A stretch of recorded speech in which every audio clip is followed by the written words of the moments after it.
We've got a Vegas Golden Knights heavy episode today here on the Locked On Sabres podcast. A Jack Eichel eye roll, playoff probabilities that are near zero. Also, an update on Lindy Ruff out in New Jersey. And we'll sprinkle in some Sabres along the way, as we should, here in the Locked On Sabres podcast with Joe DiBiase.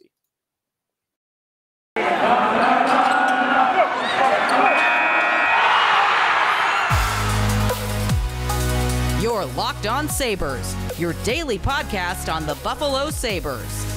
Part of the Locked On Podcast Network, your team every day.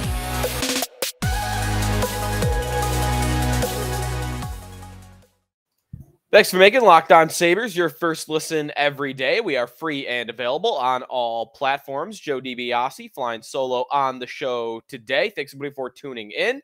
Be sure to like and subscribe us on our YouTube channel and shoot us a follow. I'm at Sneaky Joe Sports on Twitter. The podcast account is at Locked On Sabres. Jordan Hanskin's account at JR Hanskin. We are going to get to some Sabres in today's show and also a little bit on the New Jersey Devils. Lindy Ruff, there's an update on his coaching future in Jersey. So that's coming up a little bit later on if you haven't seen that. But Vegas, right? Today's about Vegas. The Sabres are off. They've been off for a couple of days. They're not playing again until Thursday night, hosting the Boston Bruins, at the Boston Bruins, actually.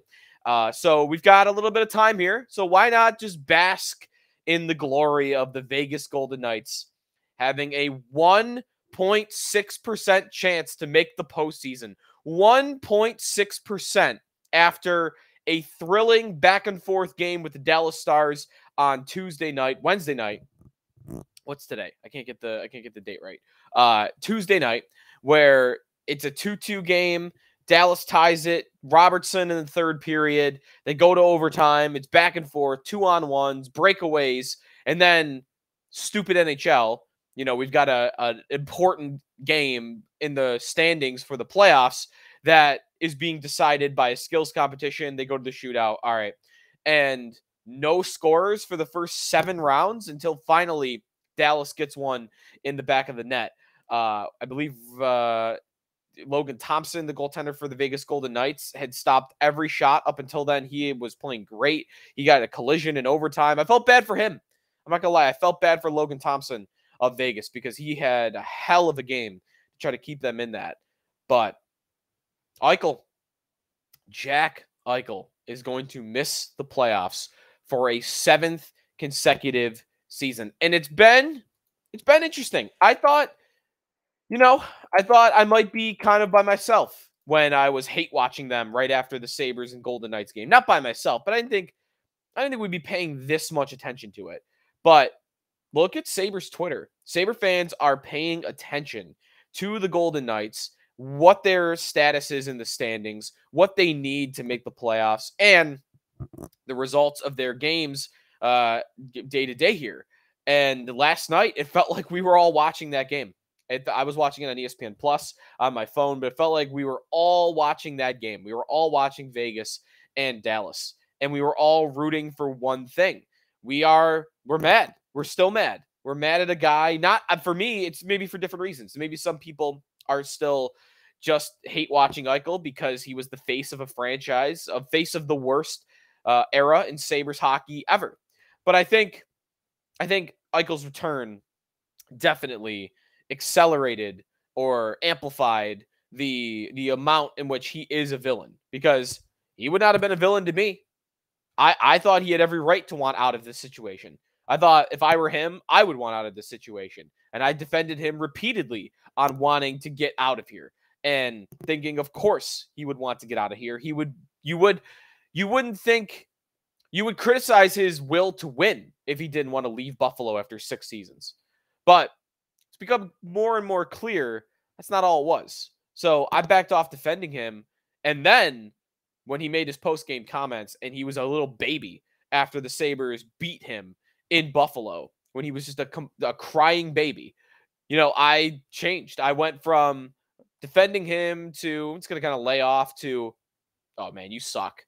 I hope you miss the playoffs, and hate watching them, villainizing him. And I think that's where we all are right now. We are all at that one place. We're all in that common place with Jack Eichel. And the best part is, as they've kind of fallen down here, it's literally happened since he debuted. When he debuted for the Golden Knights, they were second place in the Pacific Division. They were second in their division. They're 14-17 since he debuted. Now they're going to miss. And they're even worse, by the way, since he played that game in Buffalo. And he's not been good as of late. The last 5 games, these have been important games that Vegas has needed big production from him, and they have needed points to be able to make the postseason. 1 win, 2 wins would have made all the difference. 2 wins, and they'd be over 50%. If you just flip 2 of those games, they'd be over 50% to make the playoffs. But instead, they're 1%, 1.6%. And in those 5 games in the last 2 weeks, Jack Eichel, 1 lowly assist. That's it. 1 apple. Last night, he did have 1 against Dallas. That was it. He had gone 4 games without a point. In fact, their previous game before the Dallas game, he had, I think, a 6% expected goals for percentage. 6%. He was not even playing well possession-wise. He wasn't getting scoring chances. He wasn't getting shot attempts. I think he had 1 shot attempt in that game. He did play a little bit better in the Dallas game, but still, I didn't think he played well against Dallas. I didn't think Eichel played well. Turnovers all over the place. Not a lot of building up speed. Eichel looking like I would have expected an old Jack Eichel to look, using his body, almost the way Jágr played at the end, not knowing that he couldn't really outskate anybody. So what would Jágr do? Jágr would post up. He would post up. He would stick his butt out. He would use his frame, and he would hold you off. He was so strong in his stick, and he would just say, I don't have to move. He's gonna hold you off with 1 arm, and you're not gonna touch me. That's kind of how Eichel was playing against Dallas and in the game before that. And that's not when Eichel's at his best. Eichel is at his best when he's flying through the neutral zone at 1,000,000 miles an hour, using his skating, using his speed. And I don't see that out of him right now. I see him slowing up, using his body, trying to post up. And that was causing him, because I'm not saying he can't be good at that. He's got a long stick too, as we remember. That was causing turnovers. Dallas was like, okay, good. I don't want you skating through. Stop. I hope you stop. I'll out-muscle you. I'll take the puck away from you. I'll get help from my defender. And there were turnovers all over the place last night from Jack Eichel. He made some good plays that gave his teammates opportunities to end it, but it didn't happen. Logan Thompson played good. Jake Oettinger, the goaltender for the Dallas Stars. I mean, he was, to me, the number 1 star of the game. He was unbelievable in that game. So great job by him, because I thought he was the hero. Vegas had multiple opportunities at the end to win it. William Karlsson had a glorious chance that hit his pad and just missed the net. It could have so easily been a win for Vegas, but instead it's a shootout loss for the Golden Knights, who now sit with 91 points in 80 games. And after the game, now Chad DiBiase has pointed out there's another video of Jack Eichel and Logan Thompson after the game, where Eichel's kind of giving him a pep talk. So keep that in mind, that this video is very out of context, but it is fun just to look at. Jack Eichel, for our YouTube audience, rolling his eyes after the loss to Dallas. Oh, couldn't you just watch that on a loop? I know that it's been taken out of context, and that there is another video of Eichel talking to Logan Thompson, propping him up, giving him a pep talk, and being, looking like he's trying to be the leader guy that nobody in Buffalo thinks that he is. And I still don't think he is as much maybe as I once thought, but I do think he is still a little bit. The eye roll, though, right? We don't care about any of that right now. We want to be illogical. We want to be illogical right now, hating him. That eye roll, I mean, that is just the epitome of what you want to think of Jack Eichel, that he is done. I mean, put that on a poster right here. Put that on a poster. Jack Eichel rolling his eyes. Ah, so good. People are having fun with that. Have fun with it, because he's the villain. He's the villain right now. The number 1 Sabre villain. I ranked him, I think, as my number 2 Sabre villain all time the other day with Jordan. So now what does Vegas need to make the playoffs? They need to win their final 2 games. That is, they have to. There is no way around it. They have to win their final 2 games. They're not mathematically eliminated. They have to beat Chicago. That game is in Vegas. And then they have to win at St. Louis, who is the hottest team in the Western Conference. So beat Chicago and beat St. Louis in St. Louis. Then they need Dallas to lose their last 2 games in regulation versus Arizona and versus Anaheim. So they need to win their final 2, and they need Dallas to lose their final 2 in regulation. And given that Dallas plays the worst team in hockey in the Arizona Coyotes, and then another bad team in the Anaheim Ducks, very, very, very unlikely that they're even going to get the Dallas end of that. So that's why they're at 1.6%. They're not mathematically eliminated, but it would be stunning if they made the playoffs at this point. Joe DiBiase here on the Locked On Sabres podcast. We'll come back, talk a little bit about what's going on with Lindy Ruff in New Jersey, and also just a little update on the Sabres. Really nothing's been happening in the last couple days that's worth updating on at the beginning of the week. So we'll come back with that here on the Locked On Sabres podcast. We are brought to you by Built Bar. Anyone still sticking to their New Year's resolutions? I'm still going with keto, and Built Bar is a integral part of keto for me. I mean, it's my breakfast every day. And it also is my substitute for my sweet tooth, because it's one of the reasons why I wanted to do keto, is not even necessarily to lose weight. I just wanted to cut the sugar out. I mean, I eat candy and cookies and ice cream, and just like, I have a massive, massive sweet tooth, and I wanted to cut back on that. I wanted to cut back on the sugar, and Built Bar is like, because even I got to have something. I got to have something, even if it's like the artificial sweeteners or whatnot that like some of those like other products have. Like, I need something. Built Bar is just like, it is like eating a candy bar. It really is my saving grace for sticking with keto and getting to this point to where I've been doing it now for almost 3 months. And Built Bar has been, again, a huge part of that. I love the brownie chunk bars, whether it's the coconut brownie chunk or the mint brownie chunk. Just, you get those pieces of it in the bar. I like the cookie dough too. It's the same thing. They got the actual pieces of cookie dough underneath the chocolate. They're all 100% covered in chocolate. They're low calorie. They're high protein as well, which helps out. That's why I'm able to add that as my only thing for breakfast. 130 calories, 4 grams of sugar, 4 net carbs, 17 grams of protein. Go to built.com, use the promo code LOCKED15. You'll get 15% off your order. Just use the code LOCKED15 for 15% off at built.com.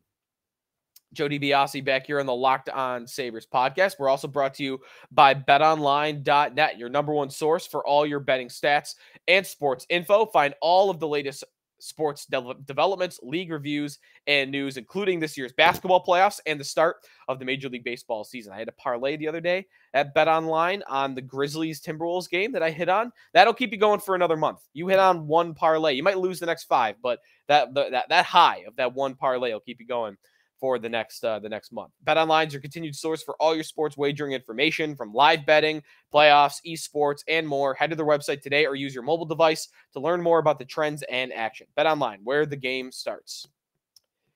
Joe DiBiase back here on the Locked On Sabres podcast. Let's fly out to New Jersey for a second here. Greg Wyshynski of ESPN tweets out that he would like, or that he thinks it's 50-50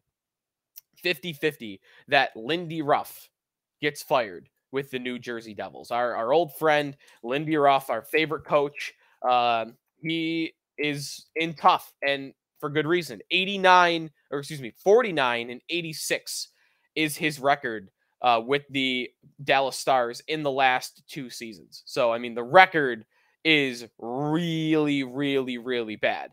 Now, Wyshynski goes on to say the staff will be evaluated after the season. I've had NHL sources tell me they think Lindy is cooked, but there are 2 reasons that I think he could return in 2022-23. Greg thinks there's 2 reasons he thinks he could return.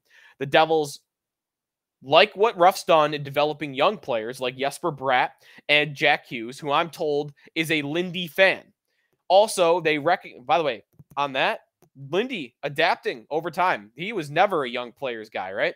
Getting into it with Vanek and Stafford, But like, all right, Jack Hughes is a fan of Lindy. Like, he's come a long way developing young talent like that. Wyshynski continues. Also, the Devils recognize that coaches are usually as good as their goaltending. And NJD has been in save percentage basement in Ruff's 2 seasons. 1 year deal left. 1 year left on his deal. We shall see. So, does he stick around? The record's bad. Wyshynski seems to think there's reason to believe he'll stay, but sources think that he's done for. Whatever happens, I just hope he gets into the top 5 in all-time coaching wins before the end of the season. I've been maybe it's not even that important to him. Maybe it's not important to a lot of people. Maybe it's important to me and only me. That's my coach. You know, that's the guy I grew up with as the Sabres head coach. I met him. He's awesome to meet in person. You know, he was a part of the community, and he was a good coach. I always thought he was a great coach. You know, the way he's adapting that with young players. He adapted to his team style. 99, you know, Dominic Hasek's your best player. We're going to play gritty. We're going to lock it up. We're going to win 2-1 with Hasek as our best player. Then 05, 06, and 06, 07, you got this fun, fast scoring team. Let's open up the floodgates. Let's be the number 1 scoring team in the league. They were that in 06, 07. Then 2010, we're back to having our goaltenders and best player in Ryan Miller. All right, let's lock it up again. Like, I always felt like he was very adaptable as a coach. And obviously, like, he was fiery on the bench. He would get into it with Brian Murray or the referees. So I've always rooted for him, and I hope that he gets in the top 5. I want Lindy to be one of the 5 winningest coaches in NHL history, and he's currently tied with Al Arbor for 5th all time. He needs 1 more win, and he's lost 3 in a row. They play 2 more games. That's it. He's got 2 more. He might only have 2 more opportunities. He could get next year with the Devils. Very possibly 50-50, Greg says. But if he doesn't get next year with the Devils, it's hard for me to see him getting another head coaching job, which means he's got 2 more chances to clear, be on his own for 5th all time in wins at Carolina. They're a severe underdog in that game, but then home Detroit, who they did just lose to a couple days ago. Get one of those two, and I'll be happy to see Lindy be a top 5 winningest coach in NHL history. Not much update on the Sabres. I guess we're waiting around to see if the Amerks get officially eliminated from the playoffs.